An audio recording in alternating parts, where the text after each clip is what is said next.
CC ক্যামেরায় ধরা পড়ল রাজধানীর পূর্ব রামপুরায় প্রকাশ্যে ঠিকাদার হত্যার পুরো ঘটনা। জড়িতদের গ্রেফতারে অভিযান চলছে।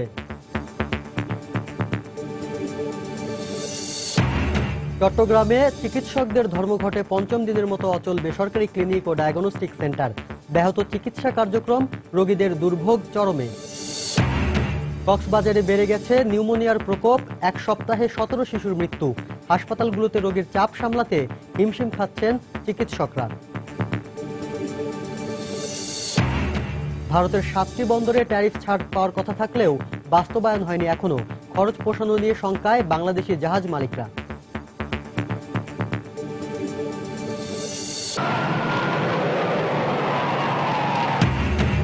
তুষার ঝড়ে অচল নিউইয়র্কের 11টি অঙ্গরাজ্য। জরুরি অবস্থা জারি, এ পর্যন্ত 18 জনের মৃত্যু।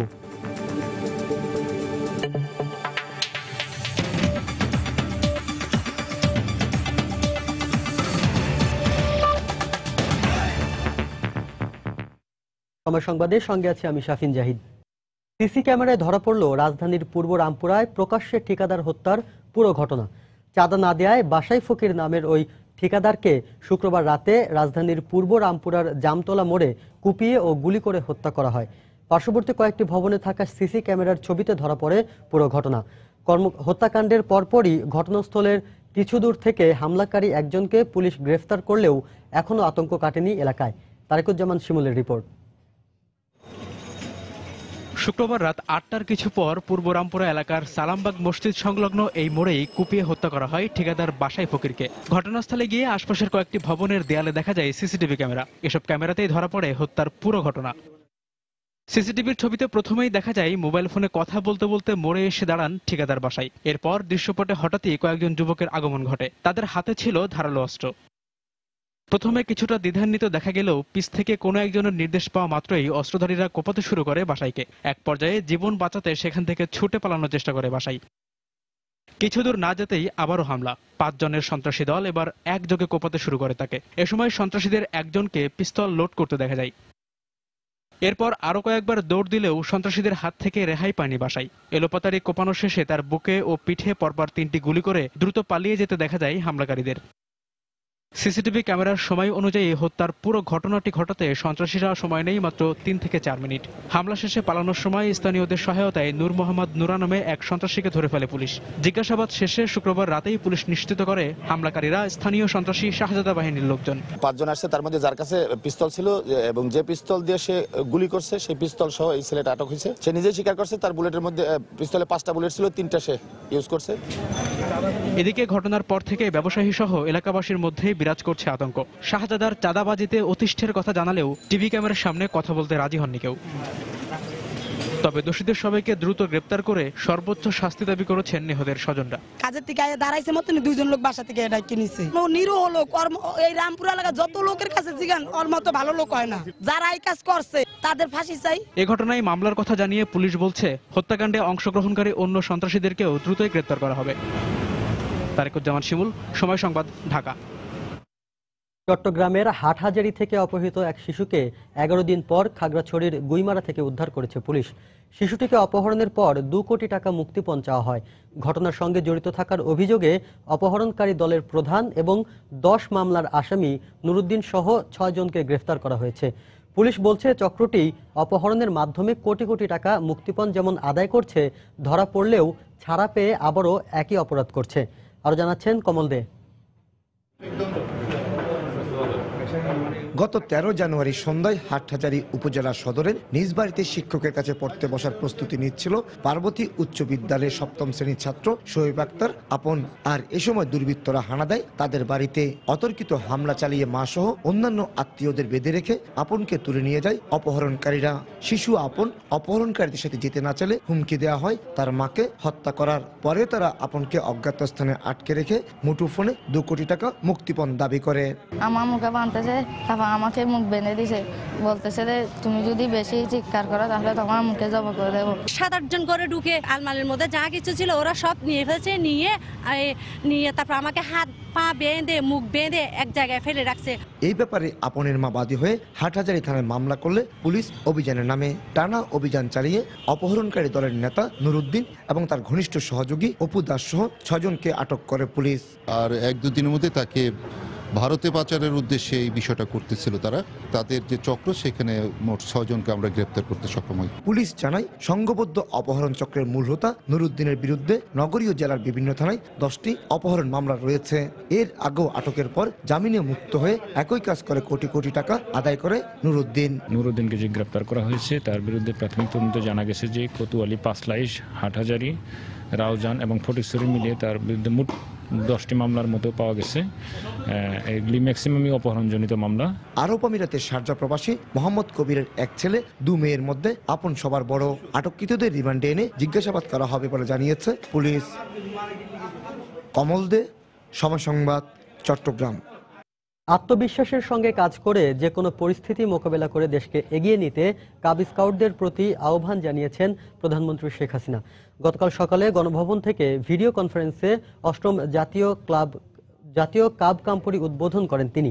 এ সময় দুর্যোগে কিংবা জাতীয় অনুষ্ঠানে স্কাউটদের ভূমিকার প্রশংসা করে প্রধানমন্ত্রী বলেন, ভবিষ্যৎকে জয় করে নেয়ার চ্যালেঞ্জ তাদের নিতে হবে। ধরতে হবে আগামীর হাল, চলছে স্বাবলম্বী হওয়ার অনুশীলন। 22 থেকে 27 জানুয়ারি গাজীপুরের জাতীয় স্কাউট প্রশিক্ষণ কেন্দ্রে কিশোর স্কাউটদের নিয়ে চলবে জাতীয় কাব ক্যাম্পুরি। 8000 স্কাউটের অংশগ্রহণে দেশের সবচেয়ে বড় এই সমাবেশে স্কাউটরা শিখবে আত্মপ্রত্যয়ী হওয়ার উপায়। গণভবন থেকে ভিডিও কনফারেন্সের মাধ্যমে এই সম্মেলন উদ্বোধন করেন প্রধানমন্ত্রী। শোনেন তাদের বক্তব্য। দীর্ঘ সময় কথা বলে উৎসাহ দেন কাব স্কাউটদের। ওয়ালাইকুম আসসালাম, কেমন আছো তুমি? আমি ভালো আছি। তোমাদের সাথে কথা বলে খুব ভালো লাগছে। তুমি যে বাসা ছেড়ে এসছো, খারাপ লাগছে না? বাড়ি থেকে ভাই বোন মা বাবা ছেড়ে আসছো, খারাপ লাগছে? আচ্ছা আচ্ছা। প্রধানমন্ত্রী বলেন, আগামী দিনের কর্ণধাররা যেন উপযুক্ত হয়ে বেড়ে উঠতে পারে তা নিশ্চিত করছে তার সরকার। আমরা পারবো, যে কোনো কাজ, যে কোনো চ্যালেঞ্জ সামনে আসুক না কেন সেটা আমরা অর্জন করতে সক্ষম হব। কাজে এই আত্মবিশ্বাসটা সবসময় যেন নিজেদের মধ্যে থাকে, এবং এই জন্যই ক্যাম্পের সবসময় এই থিমটা নিয়ে আসা হয়। এই চিন্তাটাই থাকে, মূল স্লোগানটাই থাকে যে আমরা যথাসাধ্য চেষ্টা করব আমাদের আজকের শিশু যারা আগামী দিনের যারা এদেশের কর্ণধার হবে তাদের উপরেই আমরা দায়িত্ব দিয়ে যাচ্ছি। কাজে আমি এটাই চাই যে জ্ঞান, বিজ্ঞান, প্রযুক্তি, শিক্ষা নিয়ে যুগোপযোগী হয়ে দেশকে তোমরা উন্নত করবে, সমৃদ্ধশালী করবে। এর আগে স্কাউটদের মধ্যে কৃতিত্ব অর্জনকারী 71 কাব সদস্যকে গণভবনে পুরস্কার তুলে দেন প্রধানমন্ত্রী শেখ হাসিনা। শাহ আলী জয়, সময় সংবাদ, ঢাকা। এবছরের মার্চ মাসের মধ্যেই ঢাকায় বিএনপির জাতীয় কাউন্সিল হবে। বিএনপি চেয়ারপারসন বেগম খালেদা জিয়ার সঙ্গে তার গুলশান কার্যালয়ে স্থায়ী কমিটির সদস্যদের বৈঠকে এ সিদ্ধান্ত নেওয়া হয়। গতকাল রাত 9:30টায় শুরু হওয়া এই বৈঠকে দলের ভারপ্রাপ্ত মহাসচিব মির্জা ফখরুল ইসলাম আলমগীর সহ উপস্থিত ছিলেন স্থায়ী কমিটির 12 জন সদস্য। এতে দলের কাউন্সিল অনুষ্ঠান ও সমসাময়িক রাজনৈতিক পরিস্থিতিতে আন্দোলনের কৌশল নিয়ে আলোচনা হয়। পরে সাংবাদিকদের এ নিয়ে ব্রিফ করেন মির্জা ফখরুল। তিনি জানান, বিশ্ববাজারে জ্বালানি তেলের দাম কমলেও দেশের বাজারে দাম না কমায় উদ্বেগ প্রকাশ করা হয় বৈঠকে।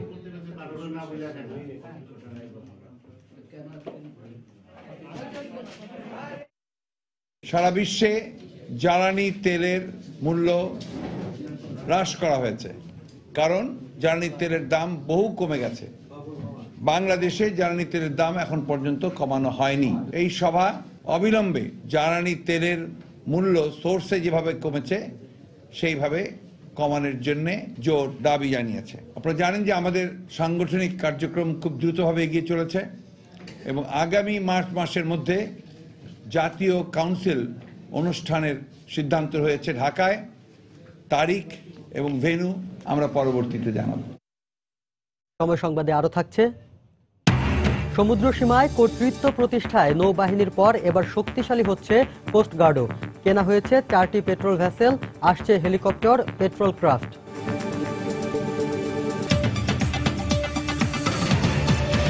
বাংলাদেশ ফেডারেল সাংবাদিক ইউনিয়নের একাংশের সভাপতি সাংবাদিক আলতাফ মাহমুদ মারা গেছেন।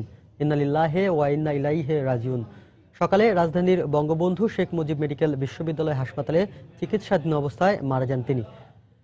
স্পাইনাল কর্ডের সমস্যা নিয়ে গত 14 জানুয়ারি হাসপাতালে ভর্তি হন আলতাফ মাহমুদ। গত বৃহস্পতিবার তার মেরুদণ্ডে অস্ত্রোপচার করা হয়। শারীরিক অবস্থার অবনতি ঘটলে শনিবার তাকে রাতে আইসিইউতে নেওয়া হয়। সেখানে আজ সকালে মারা যান তিনি। এদিকে সাংবাদিক আলতাফ মাহমুদের মৃত্যুতে শোক প্রকাশ করেছেন রাষ্ট্রপতি আব্দুল হামিদ ও প্রধানমন্ত্রী শেখ হাসিনা।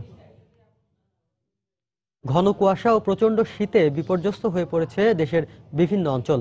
আজ চুয়াডাঙ্গায় সর্বনিম্ন তাপমাত্রা 6.5 ডিগ্রি সেলসিয়াস রেকর্ড করা হয়েছে।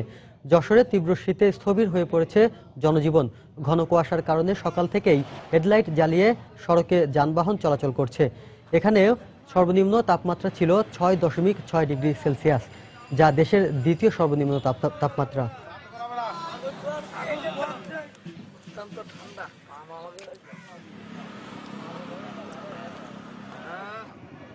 রাজশাহীতেও গত দুদিন থেকে আজ তাপমাত্রা আরো কমেছে। ঠান্ডার কারণে রাস্তাঘাটে লোকজনের আনাগোনা কমে গেছে।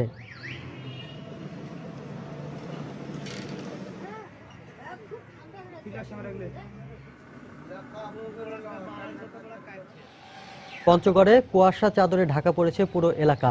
খুব একটা প্রয়োজন ছাড়া বাড়ির বাইরে যাচ্ছে না কেউ।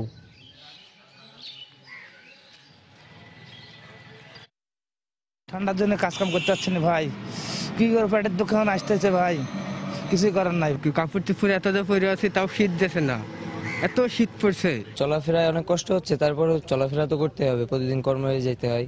আসলে আমরা তো কর্ম করি, ঠান্ডার সাথে আমাকে যুদ্ধ করে চলতে হয়। ঠান্ডায় ঘরতে বেরোতে পারছি না, কাজ কাম ঠিক মতো করতে পারছি না। কক্সবাজারে মারাত্মক রূপ নিয়েছে নিউমোনিয়ার প্রকোপ। জেলা সদর হাসপাতাল সহ 5টি উপজেলা স্বাস্থ্য কমপ্লেক্সে রোগীর চাপ বেড়ে যাওয়ায় সেবা দিতে হিমশিম খাচ্ছেন চিকিৎসক ও নার্সরা। এদিকে গত এক সপ্তাহে 17 শিশুর মৃত্যু হওয়ায় আতঙ্কিত হয়ে পড়েছেন অভিভাবকরা। তবে বিশেষজ্ঞ চিকিৎসকরা বলছেন, চিন্তিত না হয়ে সতর্ক পদক্ষেপ নেওয়া জরুরি। সুজাউদ্দিন রুবেলের তথ্য আর মোহাম্মদ ফরাজের ছবি নিয়ে ডেস্ক রিপোর্ট। শীতের কারণে ঠান্ডাজনিত বিভিন্ন রোগে আক্রান্ত শিশুর সংখ্যা বেড়ে গেছে কক্সবাজার সদর হাসপাতাল সহ বিভিন্ন সরকারি বেসরকারি হাসপাতালে। জেলার সদর, রামু, চকরিয়া, টেকনাফ ও দ্বীপ উপজেলা, মহেশখালী উপজেলা সহ বিভিন্ন স্থান থেকে আসা এসব শিশুর অধিকাংশই ভুগছে নিউমোনিয়ায়। বাচ্চা শ্বাসকষ্ট হচ্ছে কিন্তু ভালো হচ্ছে না, তাহলে ওকে এই হাসপাতালে নিয়ে আসছি। এখানে আনার পরও গত 21 তারিখে আজ পর্যন্ত কিছুই কমে নেই। আমার বাচ্চা শ্বাসকষ্ট হচ্ছে, আমি এই কারণে শীতের কারণে হাসপাতালে আসছি। চিকিৎসা মোটামুটি হচ্ছে আর কি, যেভাবে পাওয়ার কথা ছিল ওভাবে হচ্ছে না। এদিকে অতিরিক্ত রোগীর চাপে ব্যাহত হচ্ছে চিকিৎসা সেবা। এমনকি পরিস্থিতি সামাল দিতে হিমশিম খেতে হচ্ছে কর্তব্যরতদের। একদিনের মধ্যে দেখা যায় 50-60 জন এরকম ক্লাব হয়ে যায়। তারপর হচ্ছে গিয়ে রোগীর তুলনায় মানে স্টাফ কম, তারপর কাজ করতে অনেক সমস্যা হচ্ছে এবং কি মানে বেডের সংখ্যা কম। এদিকে হাসপাতালের চিকিৎসকরা বলছেন, পরিবারের অসচেতনতার কারণে মৃত্যুর দিকে ধাবিত হচ্ছে নিউমোনিয়ায় আক্রান্ত শিশুরা। তবে চিন্তিত না হয়ে দ্রুত চিকিৎসকের শরণাপন্ন হওয়ার পরামর্শ শিশু বিশেষজ্ঞদের। যারা একটু সচেতন, যাদের আর্থিক অবস্থা ভালো, তারা বাচ্চাদের অবস্থা একটু খারাপ হলে তারা মেডিকেল এডমিশন নেয়। পেশেন্ট যারা ভর্তি হয় তাদের ম্যাক্সিমাম দরিদ্র, তাদেরকে রেফার করতে হয়। কিন্তু ওই পেশেন্টগুলো যে রেফার আসলে চলে যাবে এই ধরনের সিচুয়েশন তাদের নেই। বাচ্চা যখন শ্বাসকষ্ট হবে তখন যদি নিকটস্থ ডাক্তারের পরামর্শ নেওয়া হয়, তাহলে এই রোগীগুলো আর্লি যদি রেফার করা হয়, এই রোগীগুলোর মোর্টালিটি একদম কমে যাবে। তবে বুকের দুধ কন্টিনিউ করতে হবে এবং ভ্যাকসিনেশনটা আপ টু ডেট রাখতে হবে, এটা ভয়ের কিছুই নাই। হাসপাতাল সূত্রে জানা গেছে, গত 10 দিনে নিউমোনিয়ায় আক্রান্ত হয়ে ভর্তি হয়েছে 337 জন। এদের মধ্যে গত এক সপ্তাহে মারা গেছে 17 শিশু। সময় সংবাদ, কক্সবাজার। সম্প্রতি বিশ্ববাজারে অপরিশোধিত জ্বালানি তেলের দাম কমে যাওয়ায় তেল উৎপাদনকারী দেশগুলো ব্যয় সংকোচন নীতি নিয়েছে। এসব দেশে বিপুল সংখ্যক বাংলাদেশি শ্রমিক কাজ করায় দেশের জনশক্তি খাতে এর বিরূপ প্রভাব পড়বে বলে মনে করছেন অর্থনীতিবিদরা। আর অভিবাসন সংশ্লিষ্টরা বলছেন, এমন পরিস্থিতিতে প্রবাসী শ্রমিকদের কাজ হারানোর ভয় না থাকলেও নতুন শ্রমবাজার সংকুচিত হওয়ার আশঙ্কা রয়েছে। বিস্তারিত জানাচ্ছেন তানিন মেহেদি। প্রবাসী শ্রমিকদের পাঠানো রেমিটেন্স দীর্ঘদিন ধরে দেশের অর্থনীতিতে গুরুত্বপূর্ণ ভূমিকা রাখছে, যাদের বেশিরভাগই কাজ করছেন মধ্যপ্রাচ্যের তেল সমৃদ্ধ দেশগুলোতে। দীর্ঘদিন সৌদি আরবে জনশক্তি রপ্তানি বন্ধ থাকলেও সম্প্রতি বাংলাদেশ থেকে জনশক্তি নেয়ার সিদ্ধান্ত নেয় দেশটি। কিন্তু বিশ্ববাজারে জ্বালানি তেলের দাম কমে যাওয়ায় সৌদি আরব সহ মধ্যপ্রাচ্যের দেশগুলো ইতোমধ্যে ব্যয় সংকোচন নীতি গ্রহণ করেছে। এর ফলে প্রবাসী শ্রমিকদের পাঠানো রেমিটেন্সে এর প্রভাব পড়ার আশঙ্কা করছেন অর্থনীতিবিদরা। সৌদি আরবে ইতিহাসের প্রথম বাজেট ডেফিসিট হচ্ছে এবং ট্যাক্স বাড়ানো কিংবা সোশ্যাল সিকিউরিটি এবং অন্যান্য যেগুলো ছিল আগে সেগুলো কমানোর উদ্যোগ নিচ্ছে। এই ধরনের চেহারা সৌদি আরবে কখনো হয়নি। অন্যান্য দেশের অর্থনীতিতেও তাদের এখন হিসাব নিকাশ বাড়াতে হচ্ছে এবং সেই বাজেট কাট করার জায়গাগুলোতে যদি বাংলাদেশের শ্রমিক বেশি থাকে সেক্ষেত্রে এটার প্রভাব পড়ার সম্ভাবনা আছে। অপরদিকে অভিবাসন সংশ্লিষ্টরা বলছেন, বর্তমান প্রেক্ষাপটে তেল সমৃদ্ধ দেশগুলোতে কর্মরত বাংলাদেশি শ্রমিকদের কাজ হারানোর ভয় না থাকলেও জনশক্তি রপ্তানিতে এর নেতিবাচক প্রভাব পড়বে। একভাবে এটা যে স্টেবল করে তা না, কোনো কোনো ইয়ারে দেখবেন এটা বাড়ছে, কোনো কোনো ইয়ারে কমছে। ইভেন রেমিটেন্স প্রেরণের যে মাত্রাটাও কিন্তু কম বেশি নানাভাবে এটা কিন্তু কমে যায় আবার বেড়ে যায়। তো ওটাই একমাত্র ইন্ডিকেটর হবে এটা আমি আসলে মনে করি না। সৌদি আরবে, তারপরে দুবাইতে কথাবার্তা চলছে, কাতারে একটা মুভমেন্ট, একটু ফ্লোটাও বেড়েছে। তাদের যে ওয়ার্ল্ড কাপের যেসব প্রজেক্টগুলোতে সেখানে এখন বাংলাদেশ শ্রমিকদের একটা ফ্লো বেড়েছে, সেগুলোতে কোনো রকম এফেক্ট হবে। কিন্তু যারা অবস্থান করছেন তারা দেশ থেকে ওখান থেকে ফেরত আসবেন এমন তো কিন্তু আমি এখনো মনে করি না। এ ধরনের অনাকাঙ্ক্ষিত পরিস্থিতি মোকাবেলায় নতুন শ্রমবাজার খুঁজে বের করতে সরকারের প্রতি আহ্বান জানান তারা। তানিন মেহেদি, সময় সংবাদ, ঢাকা। বাংলাদেশ ও ভারত কোস্টাল শিপিং চুক্তি অনুযায়ী ভারতের 7টি বন্দরে ট্যারিফ ছাড় পাওয়ার কথা থাকলেও তা এখনও বাস্তবায়ন হয়নি। একদিকে কলকাতা সহ বেশিরভাগ বন্দরে চার্জ বেশি, অন্যদিকে ট্যারিফ ছাড়ের কোনো গেজেট এখনও হয়নি। এ কারণে সব প্রস্তুতি থাকলেও জাহাজ চালাতে পারছেন না বাংলাদেশি মালিকরা। অপারেটররা জানান, ভারতে পণ্য রফতানির পরিমাণ খুব কম বলে শুধু আমদানি পণ্য পরিবহন করে খরচ পোষানো যাবে না। তাদের মতে কলকাতার চেয়ে বাকি 6টি বন্দরের চার্জ কিছুটা কম হলেও দূরত্বের কারণে খরচ বেশি পড়বে। বিস্তারিত জানাচ্ছেন হাজিরা শিউলি। ভারত থেকে নৌপথে যেসব পণ্য আমদানি হয় তা ট্রান্সশিপমেন্ট বন্দর সিঙ্গাপুর কিংবা পোর্ট কেলাং ঘুরে আসে সময় ও খরচ বেশি লাগে। এই সমস্যার সমাধানে গত জুনে দুদেশের মধ্যে স্বাক্ষরিত কোস্টাল শিপিং চুক্তি অনুসারে বাংলাদেশ ভারতের কলকাতা সহ 7টি বন্দরে এবং ভারত বাংলাদেশের সবগুলো সমুদ্র বন্দর ও 3টি নৌ বন্দরে পণ্য পরিবহনে ট্যারিফ ছাড় পাবে। এক্ষেত্রে ভারতের এসব বন্দরে 40% ছাড় দেওয়ার কথা থাকলেও বাংলাদেশি জাহাজ মালিকরা বলছেন এরপরও ট্যারিফ অনেক বেশি। তাছাড়া এখন পর্যন্ত এই সংক্রান্ত গেজেটও জারি হয়নি। কলকাতা পোর্টে সিএফএসে একটা পণ্য কন্টেনার জাত করার জন্য খরচ লাগবে প্রায় 11,000 ইন্ডিয়ান রুপি। চট্টগ্রামের বন্দরে 6 থেকে 7,000 টাকা। খালি যাবে জাহাজ, তার উপরে বেশি চার্জ দিয়ে পণ্য নিয়ে বাংলাদেশে আসবে। সেগুলো কতখানি আমাদের আমদানিকারক বা ভারতের রপ্তানিকারকদের জন্য কতখানি ভায়াবল হবে কমার্শিয়ালি, সেটা দেখার বিষয়। ভারত সরকার এখনো পোর্টগুলোকে সেগুলো জানায়নি। বন্দরের ডিউজ কত হবে, চার্জ কত হবে, এই সমন্বয়হীনতার কারণে এখনো শুরু করতে পারছে না। সবকিছু রেডি। সংশ্লিষ্টরা জানান, চার্জ যৌক্তিক হলে টেক্সটাইল মিলের র কটন এবং যন্ত্রাংশ সরাসরি ভারতের বিভিন্ন বন্দর থেকে পানগাঁওয়ে দ্রুত ও কম খরচে আনা যাবে। র কটনগুলো যদি ডিরেক্ট চলে আসে তাহলে আমাদের যে নারায়ণগঞ্জ বেল্ট যে সমস্ত কটন ইন্ডাস্ট্রি বা টেক্সটাইল ইন্ডাস্ট্রিগুলো আছে তারা বেনিফিট পাবে। তাদের চিটাগং পোর্টের উপর ঝুঁকে থাকতে হবে না, কস্ট সেভ হবে।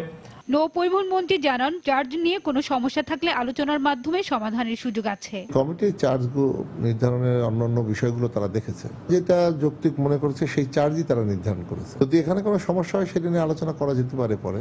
বর্তমানে বেনাপোল, বুড়িমারি সহ বিভিন্ন স্থল বন্দর দিয়ে ভারত থেকে সিংহভাগ পণ্য আমদানি হয়। এক্ষেত্রে পরিবহন খরচ বেশি লাগার পাশাপাশি দুর্ঘটনা ও পণ্য চুরির ঝুঁকি থাকে। হাজিরা শিউলি, সময় সংবাদ, ঢাকা। সময় সংবাদে আরো থাকছে, প্রেমে প্রেমে আগামীর স্বপ্ন, এমন স্লোগানে শুরু হলো আন্তর্জাতিক শিশু চলচ্চিত্র উৎসব। চলবে ঢাকা, রাজশাহী ও সিলেটের 15টি ভেন্যুতে।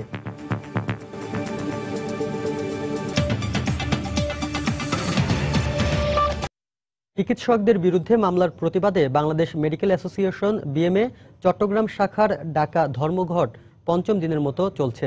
এতে অচল হয়ে পড়েছে নগরীর সব বেসরকারি ক্লিনিক ও ডায়াগনস্টিক সেন্টার। দুর্ভোগে পড়েছেন রোগী ও তার স্বজনরা।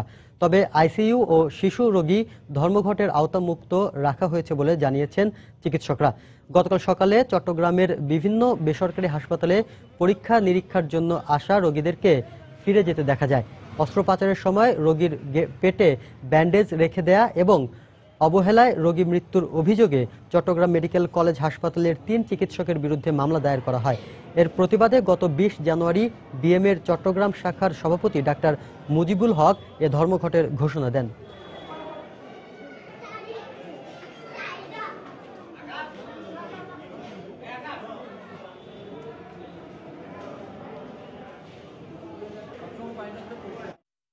দর্শক, এই মুহূর্তে চট্টগ্রামে প্রবর্তক মোড়ে আছেন রিপোর্টার কমল দে। আমরা সরাসরি চলে যাচ্ছি তার কাছে। কমল। বাংলাদেশ মেডিকেল অ্যাসোসিয়েশন বিএমএ ডাকায় এই ধর্মঘটের ফলে কিন্তু বন্দরনগরী চট্টগ্রামের চিকিৎসা ব্যবস্থা পুরোপুরি ভেঙে পড়েছে। আপনি জানেন চট্টগ্রামে যে চিকিৎসা ব্যবস্থার একটি সরকারি হাসপাতাল রয়েছে, এরপরে এইসব কিন্তু কোনো বিশেষায়িত তেমন কোনো হাসপাতাল নেই। আর এই পুরোপুরি বেসরকারি হাসপাতালের উপর নির্ভরশীল এখানকার চিকিৎসা ব্যবস্থা। শুধু চট্টগ্রাম নয়, তার আশপাশে যে জেলাগুলো রয়েছে তারা এইসব রুগীরাও কিন্তু আসে এখানে চট্টগ্রামে চিকিৎসা নিতে। গত 5 দিন ধরে চিকিৎসকদের এই ধর্মঘট চলছে। আর এই ধর্মঘটের ফলে কিন্তু চরম ভোগান্তিতে পড়েছে এখানকার হাজার হাজার রুগী। আমরা দেখেছি সকাল থেকে যে নগরী বা নগরী আশপাশের উপজেলা থেকে রুগীরা সেখানে ভিড় করেছে পরীক্ষার জন্য, কিন্তু গত 4 দিনের মতো আজকেও তাদেরকে ফিরিয়ে দেওয়া হয়েছে। এক্ষেত্রে আমরা কথা বলেছিলাম চিকিৎসকদের সাথে, তারা বলছে মামলা প্রত্যাহার না হওয়া পর্যন্ত তাদের এই ধর্মঘট চলবে। কিন্তু রুগীদের যে ভোগান্তি হচ্ছে সে বিষয়ে তারা তেমন কোনো সুস্পষ্ট কথা বলছে না। তারা বলছে যেহেতু সরকারি মেডিকেল হিসেবে চট্টগ্রাম মেডিকেল খোলা রয়েছে, এর তারা কোনো কথা নেই। কিন্তু চট্টগ্রাম মেডিকেল কলেজ যতটুকু সক্ষম তার চেয়ে বেশি অনেক রুগী সেগুলো সামাল দেওয়া যাচ্ছে না।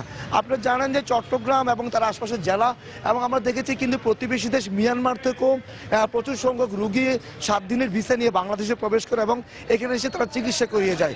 এক্ষেত্রে কয়েকজন রুগী আমার সাথে রয়েছেন মায়ানমারের, তারা তাদের আঞ্চলিক ভাষায় কথা বলবে, এরকম 1-2জন রুগী রয়েছে মিয়ানমারের রুগী।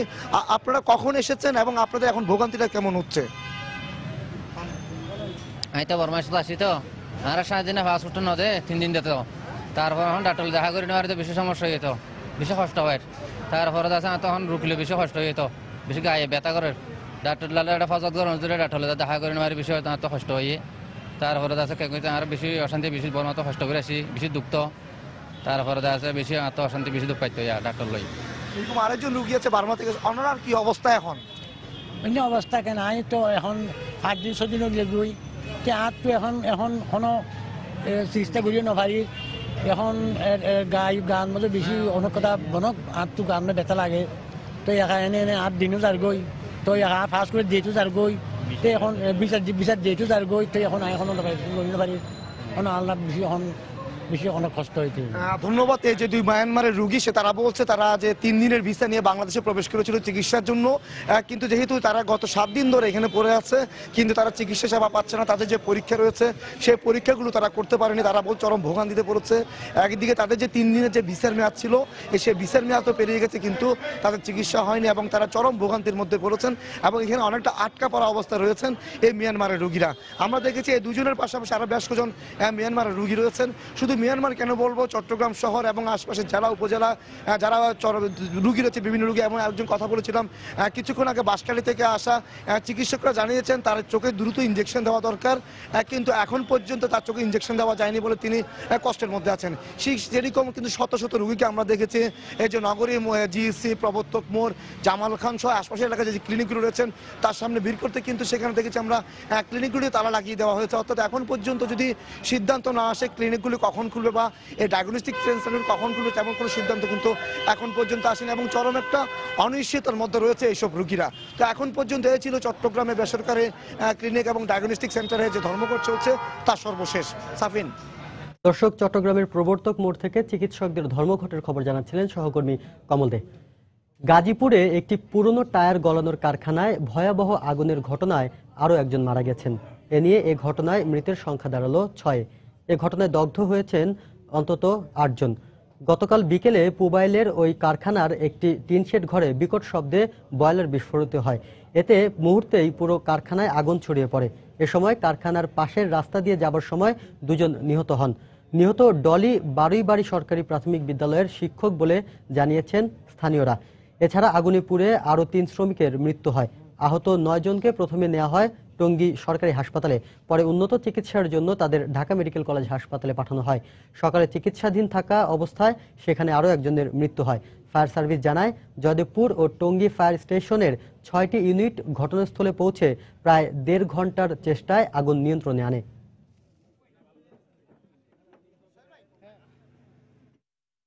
সিলেট শাহজালাল বিজ্ঞান ও প্রযুক্তি বিশ্ববিদ্যালয়ে এক অধ্যাপকের ব্যক্তিগত গাড়ির ধাক্কায় কলেজ শিক্ষক সহ 2 পথচারী নিহত হয়েছেন। গতকাল দুপুরে বিশ্ববিদ্যালয় স্কুলের সামনে এ দুর্ঘটনা ঘটে। নিহতের স্বজনদের অভিযোগ, গাড়ি চালানো শিখছিলেন ওই অধ্যাপক। ঘটনার বিচারের দাবি জানিয়েছেন তারা। বিস্তারিত জানাচ্ছেন আব্দুল আহাদ। স্বামী আতাউর রহমানকে হারিয়ে এভাবেই দিশেহারা হয়ে পড়ছেন স্ত্রী ফারজানা চৌধুরী। আর পাশেই হাসপাতালের বিছানায় যন্ত্রণায় ছটফট করছে এ ঘটনায় আহত তার মেয়ে রাহিবা। বাবার সাথে শাহজালাল বিশ্ববিদ্যালয়ে আইআইসিটি ভবন দেখতে গেলেও বাবাকে সাথে নিয়ে আর ফেরা হয়নি 7ম শ্রেণীর ছাত্রী রাহিবার। প্রত্যক্ষদর্শীরা জানান, মেকানিক্যাল ইঞ্জিনিয়ারিং বিভাগের অধ্যাপক ডক্টর আরিফুল ইসলাম তার নিজের গাড়ি চালিয়ে ক্যাম্পাসে যাচ্ছিলেন। এ সময় নিয়ন্ত্রণ হারিয়ে বেশ কজন পথচারীকে ধাক্কা দিলে ঘটনাস্থলেই একজন নিহত হন। আহত 4 জনকে উদ্ধার করে সিলেট ওসমানী মেডিকেল কলেজ হাসপাতালে ভর্তি করা হয়। পরে চিকিৎসাধীন অবস্থায় মারা যান ছাতক ডিগ্রি কলেজের শিক্ষক মোহাম্মদ আতাউর রহমান। এমনি টিচার তার কলিগরাও আছে এখানে, এমনি বেড়ানি যায়, অনেক সময় হাঁটাতে যায় না আর কি। গাড়িটা মানে ওনার উপরে চলে আসছে আর কি। কারে ধাক্কা যায় 3 জন মানুষ ক্ষতি করছে, 2 জন মানুষ নিহত হচ্ছে, 1 জন মানুষ আহত হচ্ছে। আমার যে বাবা মারা গেছেন, আপনি কি ধরনের বিচার চান? আমি চাই ওর ফাঁসি হোক। এদিকে খবর শুনে ওসমানী হাসপাতালে ভিড় করেন নিহতের স্বজন ও সহকর্মীরা। তাদের অভিযোগ, চালককে পাশে বসিয়েই গাড়ি চালানো শিখছিলেন ওই শিক্ষক। উনি নতুন ড্রাইভ শিখতেছিলেন, শেখার সময় গিয়ে তিনি অ্যাক্সিডেন্টটা করেন। পূর্ণাঙ্গভাবে জেনে কিন্তু ড্রাইভ করাটা উচিত। ফৌজদারি অপরাধ, এই বিষয়ে আমরা ঘটনাস্থল থেকে সব রকম আলামত সংগ্রহ বিষয়গুলো আমরা সম্পন্ন করে ফেলেছি। আমরা তাদেরকে ধরার চেষ্টা করছি। এদিকে দুর্ঘটনার পর গাড়িটি পুলিশ জব্দ করলেও পলাতক রয়েছেন অধ্যাপক ডক্টর আরিফুল ইসলাম। আব্দুল আহাদ, সময় সংবাদ, সিলেট। বিশাল বঙ্গোপসাগরে কর্তৃত্ব প্রতিষ্ঠায় নৌবাহিনীর পাশাপাশি এবার কোস্ট গার্ডকেও শক্তিশালী করার প্রক্রিয়া চলছে। ইতালি থেকে কেনা হয়েছে 4টি অত্যাধুনিক পেট্রোল ভেসেল। এই জলযান 4টি আগামী 1 বছরের মধ্যে কোস্ট গার্ডের বহরে যোগ হবে। একই সঙ্গে কেনা হবে 2টি হেলিকপ্টার এবং 10টি পেট্রোল ক্রাফট। আরও জানাচ্ছেন কমল দে। প্রতিবেশী দুটি দেশ ভারত এবং মিয়ানমারের সাথে দীর্ঘদিনের সমুদ্র সীমা বিরোধের নিষ্পত্তি হয়েছে। সৃষ্টি হয়েছে সাগরের বিশাল জলসীমাকে ঘিরে বাণিজ্য ক্ষেত্র গড়ে তোলার অফুরন্ত সম্ভাবনা। কিন্তু পর্যাপ্ত নিরাপত্তার অভাবে এখন পর্যন্ত সাগরের এই জলসীমাকে কাজে লাগাতে পারেনি সরকার। যে সমুদ্র সীমা আমরা জয় হয়েছে, বাংলাদেশ জয় করেছে, সেখানে যদি পর্যাপ্ত সিকিউরিটি দিয়ে যদি আমরা এটা কাজে লাগাতে পারি, তাহলে মিডল ইনকাম কান্ট্রিতে যাওয়া, উন্নত দেশে যাওয়ার খুবই বিরাট একটা চান্স। বাংলাদেশের জলসীমা নিরাপত্তা নিশ্চিত করার জন্য নিয়োজিত রয়েছে নৌবাহিনী। এর পাশাপাশি উপকূলরক্ষী কোস্টগার্ডের দায়িত্ব পালনের সুযোগ থাকলেও প্রয়োজনীয় জলযানের অভাবে সেটা সম্ভব হচ্ছে না। তাই এই বাহিনীকে অত্যাধুনিক করার লক্ষ্যে কাজ শুরু করেছে সরকার। 8টি অফশোর পেট্রোল ভেসেল ক্রয়ের অনুমোদন দিয়েছেন, তার মধ্যে 4টা আমরা ক্রয় করে ফেলেছি। এটা ইটালিতে রিফারবিশ হচ্ছে, 2টো আগামী জুন মাসে বাংলাদেশে এসে পৌঁছবে। কোস্টগার্ডের আধুনিকায়নে শুধু জলযানই নয়, সমুদ্র পর্যবেক্ষণে আকাশপথের কথাও ভাবা হচ্ছে। 2টো হেলিকপ্টার ক্রয়ের নীতিগত অনুমোদনও আমাদেরকে দিয়েছেন। বাংলাদেশ কোস্টগার্ডে যদি আমাদের বড় জাহাজ থাকে এবং হেলিকপ্টার থাকে, আমাদের সক্ষমতা আগের চেয়ে অনেক বৃদ্ধি পাবে। পূর্ব, পশ্চিম, দক্ষিণ এবং ঢাকা নামে 4 জনে বিভক্ত কোস্টগার্ডে বর্তমানে জনবল রয়েছে 3339 জন। জনবল আরও 1330 জন বাড়ানোর একটি প্রস্তাবনা অর্থ মন্ত্রণালয়ে বিবেচনাধীন রয়েছে। কমল De, Somoy Sangbad, Chittagong. Rajshahi satellite town high school মাঠে শিক্ষা প্রকৌশল অধিদপ্তর নিজস্ব ভবন নির্মাণ শুরু করায় খেলাধুলার জায়গা পাচ্ছে না শিক্ষার্থীরা। খেলার মাঠ দখল হওয়ায় ক্ষুব্ধ শিক্ষার্থী ও এলাকাবাসীর দাবি, ভবনটি অন্যত্র সরিয়ে নিলে কেটে যাবে সব সংকট। তবে বিষয়টি মানতে নারাজ শিক্ষা প্রকৌশল অধিদপ্তর। হাবিবুর রহমান পাপ্পুর তোলা ছবিতে আরও জানাচ্ছেন Saifur Rahman Rocky. Rajshahi satellite town high school মাঠে খেলাধুলার পাশাপাশি দুরন্তপনায় মেতে ওঠে ক্ষুদে শিক্ষার্থীরা। তবে সম্প্রতি নগরীর উপশহর এলাকার একমাত্র এই মাঠটিতে 6তলা ভিতের দ্বিতল ভবনের নির্মাণ কাজ শুরু করেছে শিক্ষা প্রকৌশল অধিদপ্তর। এতে খেলার মাঠের পরিধি একেবারে সীমিত হয়ে পড়েছে। ক্রিকেট, ফুটবল অনেক কিছুই খেলতাম। কোনো যদি লেগে যায় তবে আমার কাজটা অনেক সময় ভেঙে যেতেও পারে, খেলা আবার কঠিন হয়ে যাবে। বিল্ডিংটা হওয়ার কারণে বাচ্চাদের খেলাধুলা ব্যাহত হবে এবং তার মানসিক শারীরিক বিকাশে অবশ্যই তারা ক্ষতিগ্রস্ত হবে। স্কুল নির্মাণের জন্য হাউজিং স্টেট 1969 সালে 84 কাঠা জমি স্যাটেলাইট টাউন হাই স্কুল কর্তৃপক্ষকে দেয়। শিক্ষা প্রকৌশল অধিদপ্তরের কর্মকর্তার দাবি 12 কাঠা জমি নিয়ে দাপ্তরিক ভবন নির্মাণের কারণে খেলতে কোনো অসুবিধা হবে না। আমার দৃষ্টিতে বিং ইঞ্জিনিয়ার হিসেবে, সিভিল ইঞ্জিনিয়ার হিসেবে আমি বলতে পারি যেটুকু থাকবে বাচ্চাদের খেলার জন্য এনাফ থাকবে, খেলতে পারবে বাচ্চারা। ওখানে তো খুব বেশি বড় বাচ্চা নেই। অবশ্য স্কুলটির শিক্ষকেরা বলছেন তারা পরিস্থিতির শিকার। ছেলেপেলে এখানে খেলে, এখান থেকে অনেক ভালো ভালো খেলার তৈরি হয়েছে। আর এই মাঠটা বর্তমানে যদি ছোট হয়ে যায় তো আমাদের নিজেদেরও দেখতে খারাপ লাগবে, কিন্তু আমরা আসলে পরিস্থিতির শিকার হয়ে গেছি, করার কিছু নাই। এদিকে জাতীয় দলের সাবেক ক্রিকেটার মনে করেন এভাবে মাঠগুলো দখল হয়ে যাওয়ায় কমে আসছে ভালো খেলোয়াড় তৈরির সম্ভাবনা। প্লেয়ার আমরা দেখাবো কোত্থেকে যদি সে প্রদর্শন না করতে পারে, একটা মাঠে ম্যাচ না খেলতে পারে, কারণ বিশেষ করে এই মাঠের কারণেই। এখন মাঠ নাই, এই নাই, আপনার খেলবো কোথায়? স্যাটেলাইট টাউন হাই স্কুলে 6ষ্ঠ থেকে 10ম শ্রেণীতে শিক্ষার্থী রয়েছে 350 জন। শিক্ষা প্রকৌশল অধিদপ্তর জানিয়েছে 1,65,00,000 টাকা ব্যয়ে নির্মিত দ্বিতল ভবনটির কাজ শেষ হতে সময় লাগবে 1 বছর। সাইফুর রহমান রকি, সময় সংবাদ, রাজশাহী।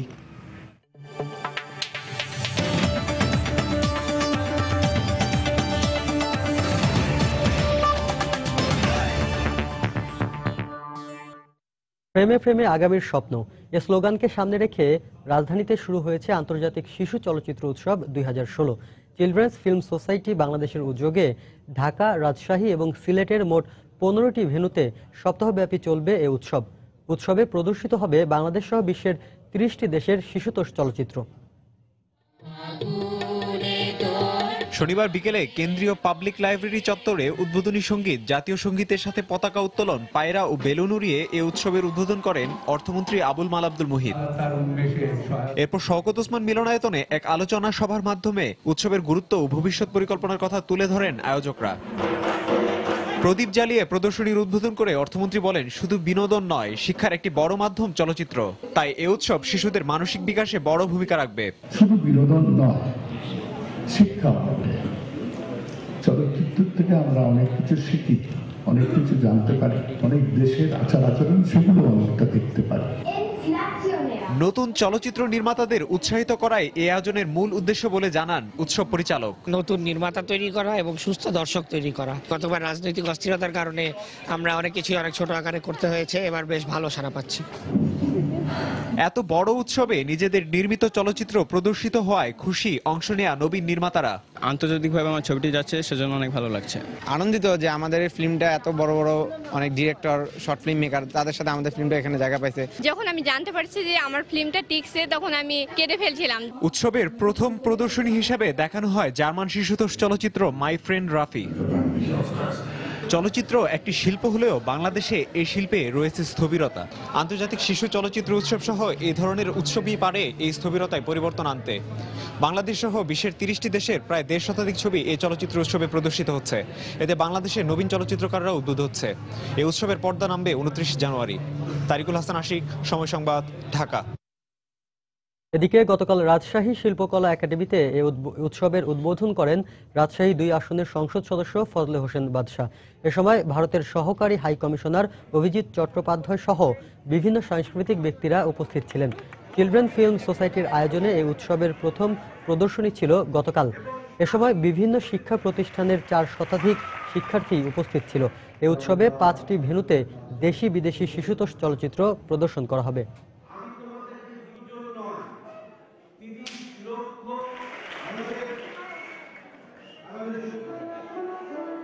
দেশের বাইরের খবর। তীব্র তুষারপাতে বিপর্যস্ত হয়ে পড়েছে যুক্তরাষ্ট্রের পূর্বাঞ্চলীয় বিভিন্ন এলাকা। ভারী তুষার ঝড়ের কবলে পড়ে এ পর্যন্ত 18 জনের মৃত্যু হয়েছে বলে জানিয়েছে বিবিসি। পূর্বাঞ্চলীয় কোনো এলাকায় 71 সেন্টিমিটার তুষারপাত হলেও এর মাত্রা 76 সেন্টিমিটার ছাড়িয়ে যেতে পারে বলে আশঙ্কা করছে মার্কিন আবহাওয়া বিভাগ। ওয়াশিংটন সহ দেশটির 11টি অঙ্গরাজ্যে ইতোমধ্যেই জরুরি অবস্থা জারি করা হয়েছে। আন্তর্জাতিক গণমাধ্যমে বলা হয়েছে, এই পরিস্থিতিতে দুর্ভোগে পড়েছে 8.5 কোটি মানুষ। বিদ্যুৎহীন অবস্থায় রয়েছে লাখ লাখ মানুষ। এদিকে নিউ ইয়র্ক শহর স্মরণকালের ভয়াবহ তুষার ঝড়ে অচল হয়ে পড়েছে। জরুরি প্রয়োজন ছাড়া সব ধরনের ভ্রমণ নিষিদ্ধের পাশাপাশি যানবাহন চলাচল বন্ধ রাখা হয়েছে শহরটিতে।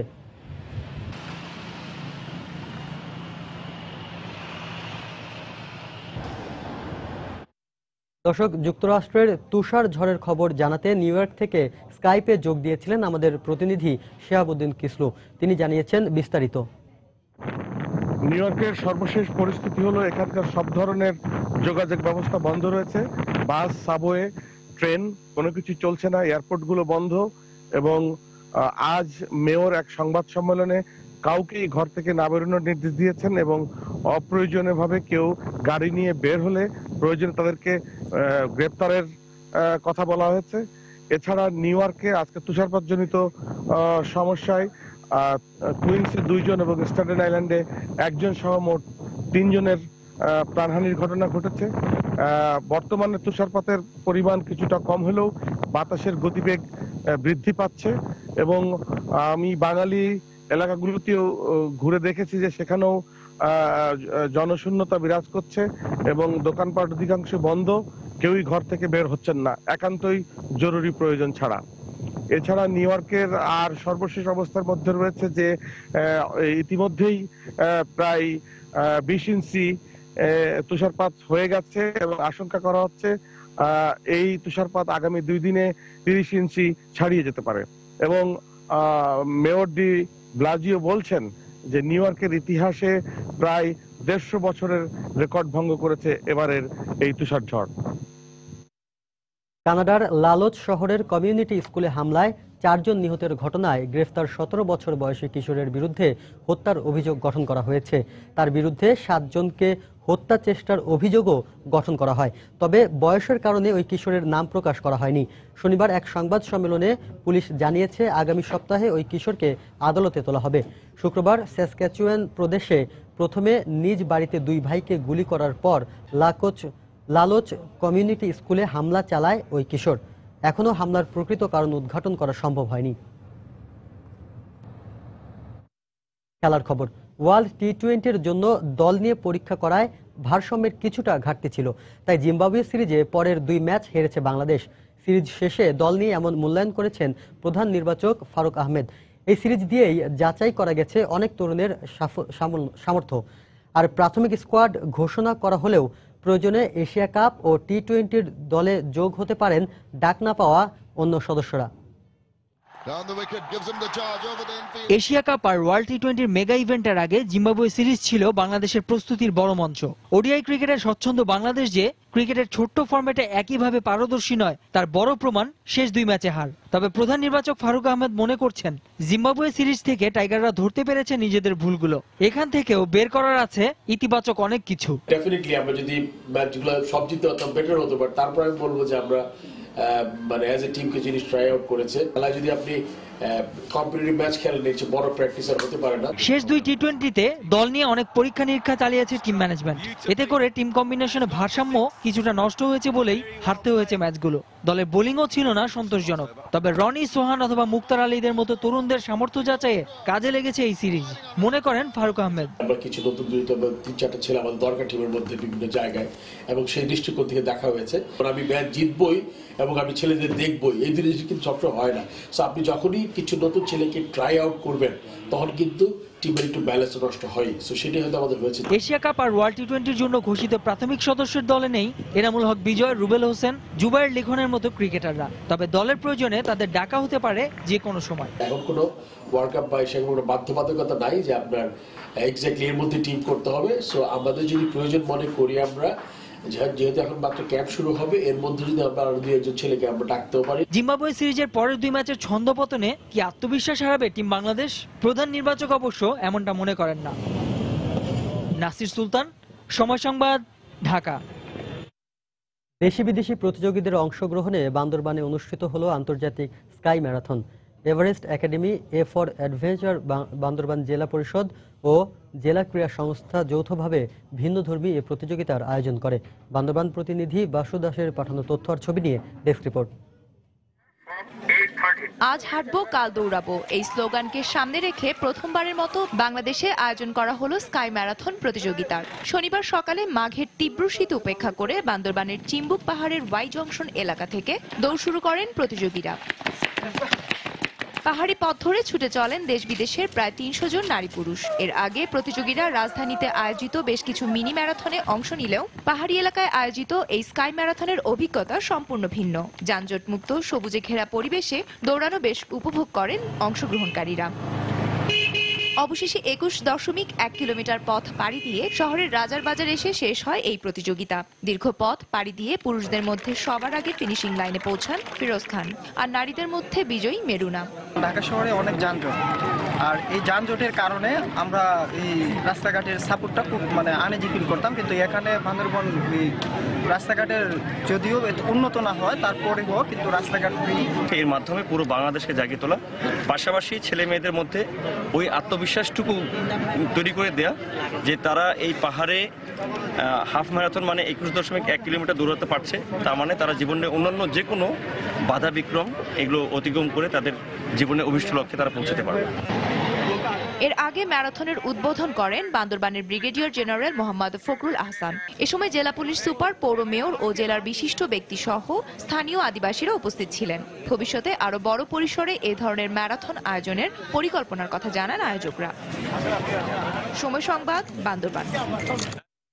ইংলিশ প্রিমিয়ার লিগে তীব্র প্রতিদ্বন্দ্বিতার ম্যাচে নরউইচ সিটিকে ৫-৪ গোলে হারিয়েছে লিভারপুল। আরেক ম্যাচে সাউদাম্পটনের কাছে ১-০ গোলে হেরেছে ম্যানচেস্টার ইউনাইটেড।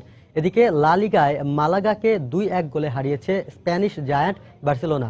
এ জয়ে ২০ ম্যাচে ৪৮ পয়েন্ট নিয়ে শীর্ষে উঠে গেছে কাতালানরা। এবারের ফুটবল মৌসুমে ছোট ক্লাবগুলোর কাছে বড় ক্লাবগুলোর ধরাশায়ী হওয়া হয়ে গেছে নিত্যদিনের চিত্র। তাই তো নরউইচ সিটির বিপক্ষে তাদের মাঠে নামার আগে বেশ সচেতন ছিলেন ইয়র্গেন ক্লপ। শেষ ১১ লিগ ম্যাচে ক্যানারিজদের কাছে একটিতেও হারেনি ক্লপের দল। তবুও পরিসংখ্যান নয়, মাঠের পারফরমেন্সের দিকে বেশি মনোযোগ ছিল অলরেডদের।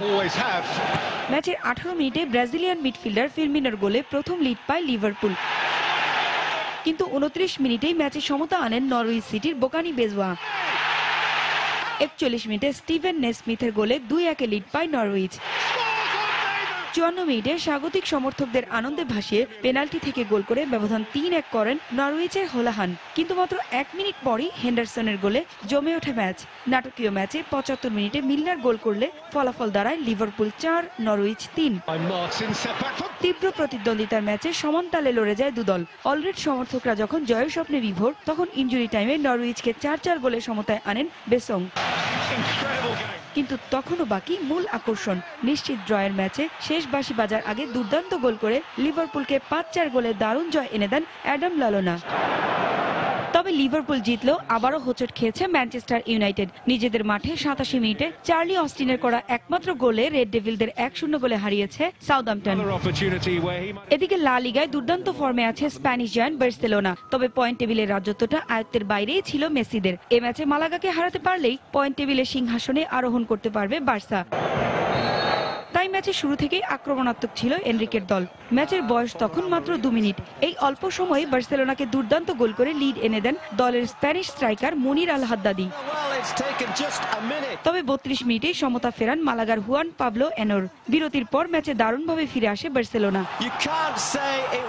৫১ মিনিটে লিওনেল মেসি গোল করে দলকে ২-১ এগিয়ে দেন। এরপর বাকি সময় আর গোল না হয় ২-১ গোলের জয় নিয়ে মালাগার মাঠ ছাড়ে বার্সেলোনা। পারভিন আক্তার, সময় সংবাদ। এ পর্যায়ে শীর্ষ সংবাদ জানিয়ে দিচ্ছি আরেকবার।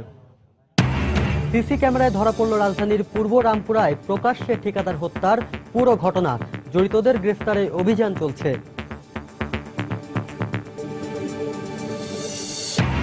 চট্টগ্রামে চিকিৎসকদের ধর্মঘটে পঞ্চম দিনের মতো অচল বেসরকারি ক্লিনিক ও ডায়াগনস্টিক সেন্টার।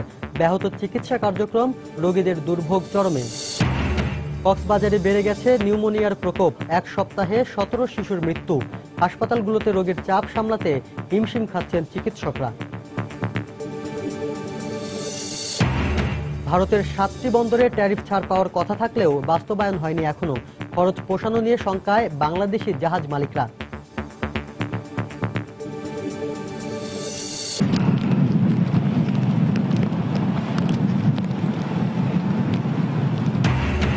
এবং তুষার ঝড়ে অচল নিউ ইয়র্ক, 11টি অঙ্গরাজ্যে জরুরি অবস্থা জারি, এ পর্যন্ত 18 জনের মৃত্যু। এই ছিল এখনকার মতো। যে কোনো খবর পেতে ভিজিট করুন সময়নিউজ.tv। যে কোনো বাংলা লিংক, রবি আর সিটিসেল নম্বর থেকে সময় সংবাদের খবর, অনুষ্ঠান সম্পর্কে জানতে এবং যে কোনো তথ্য সময় সংবাদকে জানাতে ডায়াল করুন 16242 নম্বরে। এছাড়া এইমাত্র পাওয়া খবর আপনার মোবাইলে পেতে SMS করুন *SN লিখে পাঠিয়ে দিন 16242 নম্বরে। সঙ্গেই থাকুন সময়।